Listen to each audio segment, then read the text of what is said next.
자, 그러면 인풋 임피던스, 에미터 팔로우의 인풋 임피던스를 한번 구해보도록 하죠. 자, 에미터 팔로워든 아니면 뭐 다른 앰플리파이어든 우리가 인풋 임피던스를 구하는 방법을 얘기를 했습니다. 아웃풋 단자를 오픈을 시켜주고 인풋 단자에 VX라는 전화번호를 인가해주면 된다고 했죠. 왼쪽에 있는 회로가 그걸 지금 나타내고 있는 거고요. 이때 지금 IX가 이렇게 흐리는 거고 VA, 즉 얼리 볼테이지는 무한대, 즉 얼리 임팩트를 무시해도 좋다라는 얘기가 되는 겁니다.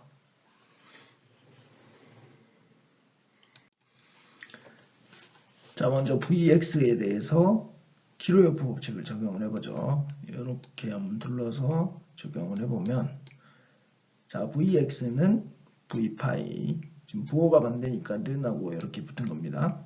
V파이 더하기 이쪽 흐르는 전류 곱하기 여기 저항이 되겠죠. 이쪽 흐르는 전류는 여기 알파에 흐르는 전류 더하기 GMV 파이가 되겠죠. 자, 여기에 흐르는 전류는 뭔가요? IX죠. 그래서 IX 더하기 GMV 파이 곱하기 RE가 되는 거고, 그 다음에 V 파이는 IX 곱하기 R파이로 나타낼 수 있죠. 그래서 그거를 대입을 해주고 이렇게 나타낸 후에 요거를 쭉 풀어서 써준 다음에 넘겨줘서 R인을 만들어 보는 겁니다. R인은 IX분의 VX죠. 그렇기 때문에 이걸 쭉 풀어보면 알파이 더하기 1 플러스 베타 R이가 된다는 걸 알 수가 있습니다. 자, 이거는 우리가 어디서 많이 봤던 정식이죠. 자, 이건 바로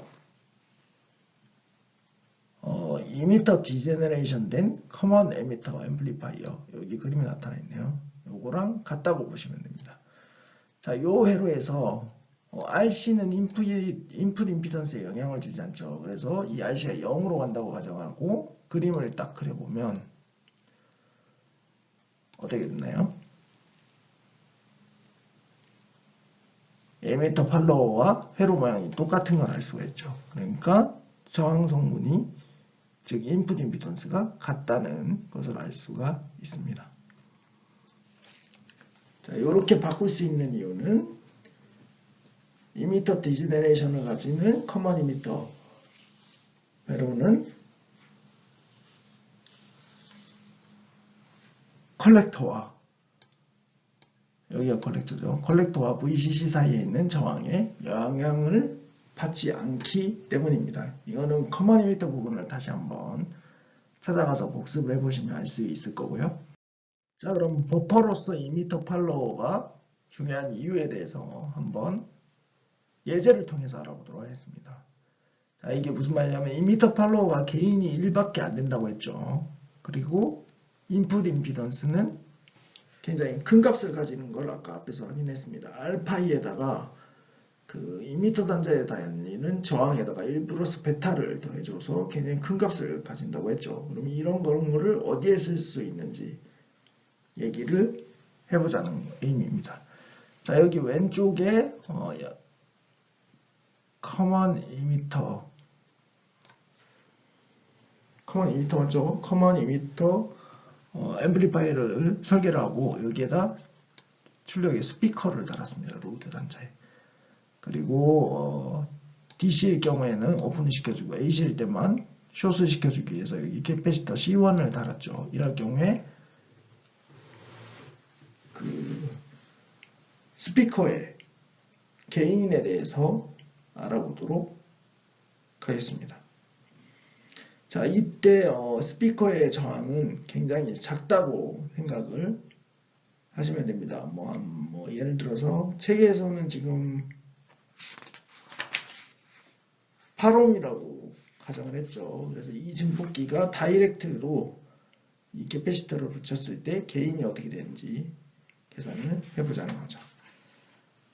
자, 그래서 소신호 해석을 하면 개인이 GM 곱하기 로드 단 저항으로 되죠. AC로 바꿔줬을 때 VCC 그라운드가 되고 여기도 그라운드가 되죠. 그러면 결국 이 스피커 저항과 이 RC 저항이 병렬로 연결된 걸 알 수가 있습니다. 그래서 개인이 이렇게 나타나는 것을 알 수가 있죠. 근데 저항이 병렬일 때 저항이 작은 값에 따라가게 됩니다. 그래서 요 뒤에 GMD의 성분이 굉장히 작아져서 증폭기로서의 개인이 굉장히 작아지는 문제가 발생을 하죠. 그래서 이러한 문제를 해결하기 위해서, 즉 로드 단자에 걸리는 로드가 저항 성분이 작을 때 이거를 해결해주는 방안이 필요하죠. 이럴 경우에 주로 활용하는 게 이미터 팔로우입니다. 여기 이미터 팔로우 보이시죠?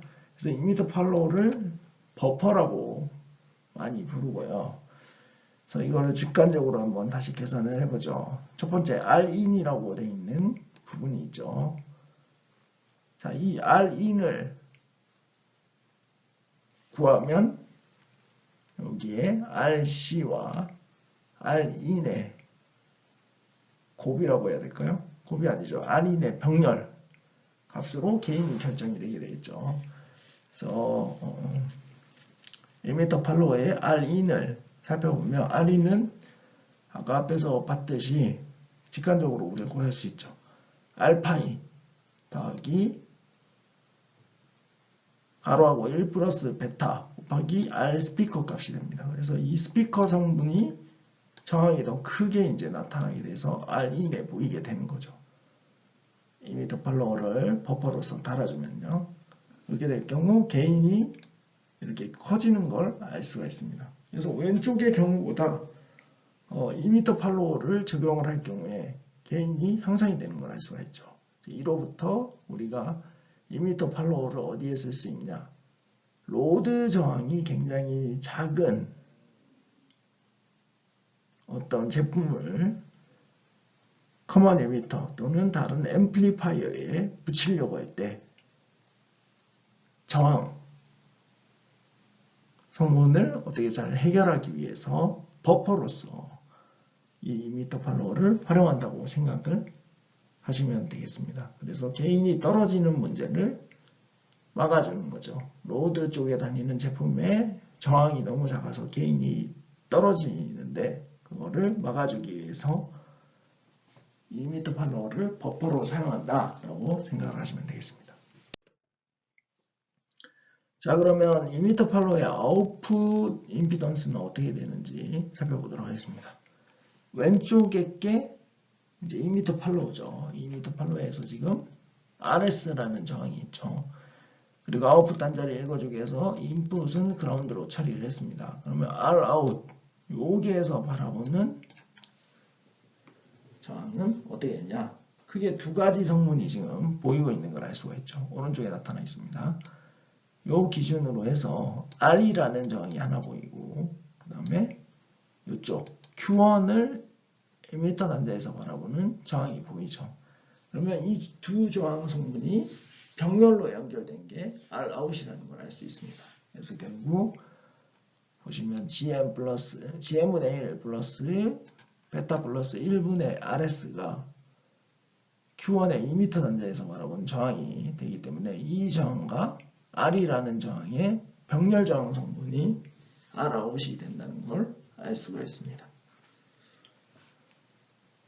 자, 그래서 에미터 팔로우는 효과적으로 소스 임피던스를 베타 플러스 1만큼 낮출 수 있다는 걸 알 수가 있죠. 이렇게 될 경우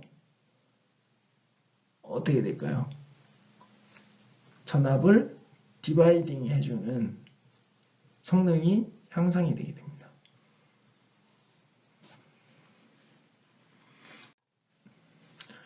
그러니까 아웃풋 레지스턴스가 큰 값이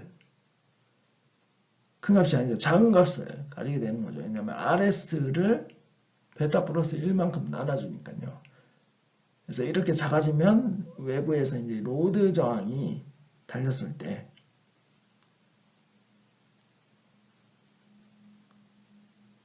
대부분의 출력 전압이 로드 쪽으로 전달될 수 있게 되는 장점을 가지게 되는 거죠. 그래서 에미터 팔로우는 여기 적혀 있네요. 굿 볼테이지 버퍼라고 되어 있습니다. 그 이유는 개인은 1에 불과하지만 인풋 임피던스가 굉장히 크고 아웃풋 임피던스가 굉장히 작아서 어떤 두 개의 회로를 중간에서 연결해주는 버퍼 역할로 많이 사용한다. 그런 얘기를 하는 겁니다. 자, 그러면 이 얼리 이펙트가 있을 경우에 이미터 팔로워에 대해서 알아보도록 하겠습니다. 우리가 이제까지는 다 얼리 이펙트가 없다고 가정을 하고 해석을 했었습니다. 여기 보면 왼쪽에 얼리 이펙트가 이렇게 arrow라고 해서 에미터와 컬렉터 사이에 저항으로 이렇게 표기가 되죠. 이렇게 될 경우 소신의 해석을 하면 지금 VCC가 그라운드로 들어가죠. 그라운드로 들어가면 이 R이랑 arrow 성분이 병렬로 연결되는 것처럼 나타나게 됩니다. 자, 이럴 경우에 각각 개인과 인풋 저항, 아웃풋 저항을 구해본다면 인풋 저항, 개인을 먼저 살펴보죠. 개인을 먼저 살펴보면 이쪽 에미터 단자에서 보이는 저항 성분, 이 두 개의 병렬 성분이죠. 더하기 RS가 존재할 때는 RS가 베타 플러스 1만큼 나눠진다고 했습니다. 그렇게 되고요. 그 다음에 이렇게 에미터에서 바라보는 저항 GM1이 분모에 더해지게 되고요. 이거 지금 계속 커먼 이미터랑 커먼 베이스에서 활용했던 어떤 룰이라고 생각을 할 수가 있겠죠. 그리고 나서 분모는 지금 R이와 R호의 병렬 저항 성분이 들어가는 걸 알 수가 있죠. 그래서 전체 개인은 이렇게 된다는 걸 알 수가 있습니다. 자, 그러면 여기 잠깐 물어보면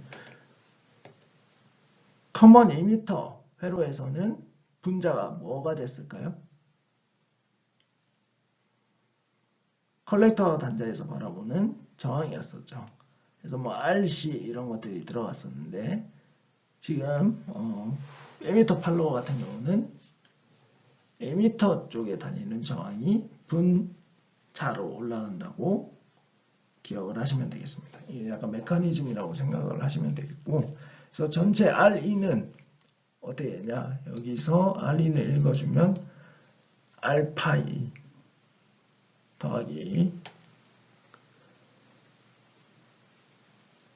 베타 플러스 1 곱하기 RE와 RO의 곱이 되겠죠. 이렇게 나타내지게 되는 거죠. 그리고 아웃풋 저항은 이걸로 쇼트 시켜주고 읽어주면 되겠죠. 이쪽에서 읽어줘야겠네요. 그럴 경우에 지금 이 저항 성분과 여기에 보이는 저항 성분이 다 병렬로 연결되어 있는 걸 알 수가 있죠. 그래서 보시면 수식이 이렇게 나오는 거고 여기에 보이는 저항은 GM분의 1 더하기 베타 플러스 1분의 RS가 되는 겁니다. 그래서 전체 토탈 아웃풋 저항이 이렇게 되는 거고요. 결국 에미터 팔로워에서 얼리 이펙트를 고려하면 얼리 이펙트와 관련된 아웃풋 레지스턴스는 이미터 단에 달려있는 저항과 병렬로 연결되어 있다 라고 생각을 하면 되고 이로부터 쉽게 우리가 개인과 인풋 임피던스, 아웃풋 임피던스를 구할 수 있게 되는 겁니다. 이 방법들을 잘 기억을 해주시고요. 자, 에미터 팔로워의 바이어싱 부분에 대해서 이야기를 해보겠습니다. 자, 그림에 보이는 것처럼 우리가 커먼 에미터 앰플리파이어에서 배웠던 증폭이 아니죠. 바이어싱 그 회로 기술들을 그대로 에미터 팔로워에 적용을 할 수 있다는 걸 알 수가 있습니다. 굉장히 유사하게 활용을 하고 있죠. 왼쪽 그림을 보면 볼테이지 디바이더, R1과 R2에 의한 볼테이지 디바이더를 바이어스 회로로 사용을 하고 있고 이때의 가정도 똑같아야 됩니다. Q1에 흐르는 베이스 커런트보다 여기 R1과 R2에 흐르는 커런트가 훨씬 커서 베이스 쪽에 흘러들어가는 전류가 거의 무시할 수 있을 만큼 작게 만들어줘야 된다는 거였죠. 만약에 이게 작지 않으면 바이어스 포인트가 흔들리는 문제가 발생을 한다고 했었습니다. 그리고 오른쪽에 보이는 회로는 VCC를 RB라는 저항을 통해서 Q1이라는 BJT의 베이스에 연결을 해주는 경우죠. 그리고 VCC는 바로 컬렉터에 연결을 해주고요. 자, 이때 이 바이어스 회로의 가장 흥미로운 포인트는 바로 이 커먼 에미터 앰플리파이어와 다르게 여기 VCC, 즉 컬렉터의 전압과 베이스의 전압을 거의 유사한 크기의 전압으로 인가해 줄 수가 있다는 얘기입니다. 왜냐하면 이 VCC가 RB라는 저항을 통해서 BJT의 베이스에 연결이 되는데, 이때 RB 값을 작게 만들어주면 컬렉터에 걸리는 전압과 베이스에 걸리는 전압차가 거의 존재하지 않게 만들 수가 있겠죠.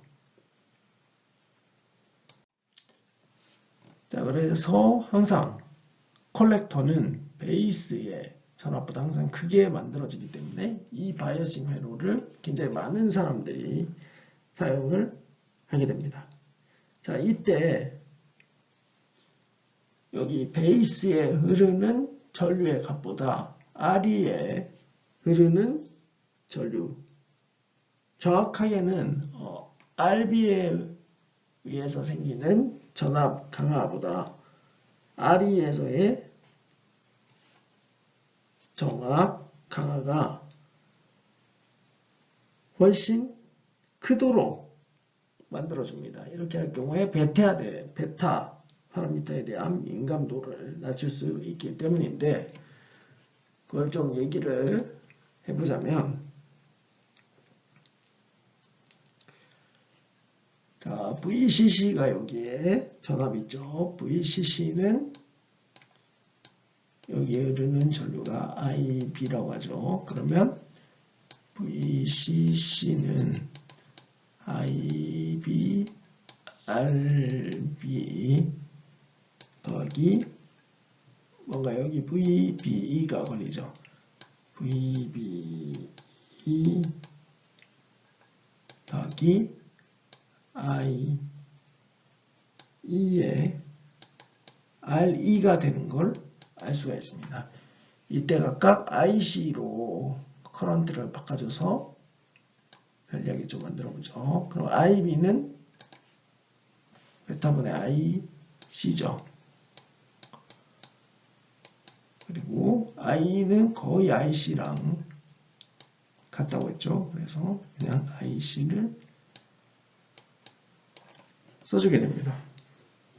자, 이 상태에서 VB는 뭐 일정한 값을 가해준다고 생각을 해보죠. 800mV 포워드 바이어스가 걸렸을 때. 자, 이럴 경우에 IC 커런트는 똑같죠. IC 커런트가 똑같을 때, 자, 만약에 베타가 값이 변화가 커진다고 생각을 해봅시다. 베타의 값이 변화가 커지게 되면 이쪽에 있는 성분이 변화량이 커지겠죠. 그런데 이때 RB 값을 RE보다 상대적으로 작은 값을 만들어주면 이 베타의 변화에 대해서 전체적으로 큰 변화가 나타나지 않는 효과가 나타나게 됩니다. 그래서 일반적으로 이 오른쪽의 회로를 바이어싱 회로로 사용할 경우에는 RB에 걸리는 전압 강화가 RE에 걸리는 전압 강화보다 훨씬 작도록 설계를 합니다. 즉 RB를 작은 값을 사용하는 거죠. RE를 RE에 사용하는 저항보다요. 그래서 그거를 기억해 주시면 좋을 것 같고요. 자, 이 회로는 말 그대로 Supply Independent Biasing 회로가 되겠고요. 앞에 있는 회로에서 여기에 RE 대신에 커런트 소스를 넣어준 회로라고 생각을 하시면 되겠습니다. 그리고 캐패시터를 통해서 RL을 이렇게 해주죠. 이렇게 해준 이유는 DC 바이어싱 포인트를 해석을 할 때는 이 커런트에 의해서 바이어싱 포인트가 결정이 되고, 그 다음에 AC 시그널로 소신호 해석을 할 때는 요건 오픈이 되고 여기 셔트가 돼서 RL이 밑에 저항으로 들어가게 만드는 거죠. 그렇게 함으로써 우리가 게인을 계산을 할 수 있도록 만들어주는 거라고 생각을 하시면 되겠습니다. 자, 이 상태에서 이 회로의 장점은 여기 이미터 단자에 일정한 컨스탄트 커런트 소스를 넣어줌으로써 바이어스를 굉장히 일정하게 만들어줍니다. 자, IE라는 커런트가 이거에 의해서 고정이 되겠죠. 그러면 당연히 컬렉터 전류가 고정이 되게 되고 VBE에 걸리는 전압도 일정하게 되는 현상이 생기겠죠. 그렇게 되면 어떻게 되나요? 베이스 전류도 일정하게 되게 됩니다. 베이스 전류가 일정하면 IB, RB 값도 콘스탄트하게 픽스가 돼버리는 거죠. 그래서 여기 공급하는 전압에 상관없이 항상 일정한 바이어스 포인트가 결정될 수 있는 장점을 가지게 됩니다. 근데 만약에 이게 커런트 소스가 아니고 여기에 저항 성분이 들어간다. 그러면 아까 우리가 앞에서 잠깐 살펴봤을 때 VCC는 IC 베타 RB 더하기 VBE 더하기 ICRE였죠. 이렇게 되는 걸 우리가 확인을 했었습니다. 그래서 이 상태에서 바이어스 포인트를 계산을 하면 이 VCC 값에 영향을 받는다는 걸 알 수가 있죠. 이 VCC가 작아지면 이 RB나 RE가 조금만 변해도 바이어스 포인트가 많이 변하는 걸 알 수가 있죠. 근데 아까 앞에서 설명했듯이 이 서플라이 인디펜던트 바이어싱의 경우에는 이 커런트 소스에 의해서 바이어싱 포인트가 픽스가 되버리기 때문에 이 VCC 값이 변하더라도 영향이 없게 되는 겁니다. 자, 우리가 커먼 컬렉터, 즉 볼테이지 팔로워까지 학습을 함으로 인해서 BJT 앰플리파이어의 핵심 토폴로지 3개에 대해서 학습을 했습니다. 커먼 에미터, 커먼 베이스, 그리고 볼테이지 팔로워에 대해서 이야기를 했죠. 그래서 각각의 회로 구성이 여기 그림에 나타나 있습니다. 그래서 각각의 어떤 특징이나 이런 거에 따라서 이 회로들을 사용을 하면 된다고 했었습니다. 이제 커먼 에미터와 커먼 베이스 같은 경우는 볼테이지 게인이 1보다 큰 게인 값을 가지죠. 그런데 커먼 에미터와 커먼 베이스는 부호가 다르다고 했습니다. 커먼 에미터는 마이너스 부호가 붙고 커먼 베이스는 플러스의 부호가 붙는다고 했죠. 그래서 이러한 것을 잘 파악해서 사용을 하면 되고 여기에 볼테이지 팔로워 회로 같은 경우는 볼테이지 게인이 1이라고 했죠. 1 또는 1보다 작은 값, 거의 1에 유사한 값이라고 했는데 이 경우에는 증폭을 시키지 못하는데 어디에 사용되냐? 버퍼로 사용된다고 했습니다. 그 이유는 인풋 임피던스는 굉장히 큰데 아웃풋 임피던스는 굉장히 작게 나타나기 때문에 어떤 회로 사이에 버퍼로서 넣어줘서 활용을 할 수 있다고 이야기를 했습니다. 그래서 이러한 특징들, 각각의 토폴로지의 특징들에 대해서 잘 기억을 해주시기 바랍니다.